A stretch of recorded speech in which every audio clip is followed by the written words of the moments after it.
blâme entre guillemets la femme finalement d'avoir pris la place de l'homme, d'avoir étudié, d'être fort, d'être ceci, d'être cela. Puis aujourd'hui on la coach. La femme, on lui a demandé d'être forte en fait. Elle n'a pas eu le choix. Il faut qu'elle soit forte. Il faut qu'elle fasse des études. Il faut qu'elle comble les vides. En fait, elle n'a pas eu le choix. Donc aujourd'hui la femme, elle a pris une place qui est peut-être pas ce qu'elle était il y a 20, 30, 40 ans en arrière. Aujourd'hui c'est elle qu'on coach. Donc on va lui mettre encore plus la pression.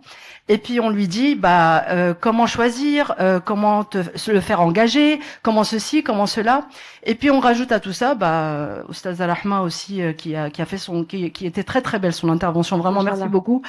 On rajoute aujourd'hui à la femme occidentale, donc la musulmane qui vit en Europe, on rajoute celles qui ont voulu choisir la religion, celles qui ont envie d'approfondir dans la religion, donc qui se voilent, qui prennent des cours, tout ça. Aujourd'hui, en fait, la porte, elle se ferme. J'ai l'impression qu'elle se ferme de plus en plus parce que, ces femmes-là, dont j'en fais partie, on n'arrive plus à choisir. En fait, on veut le juste milieu.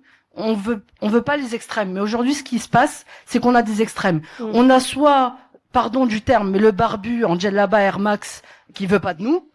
Soit on a celui qui est dans les boîtes de nuit, qui est vachement intégré. Et pareil, d'où tu viens.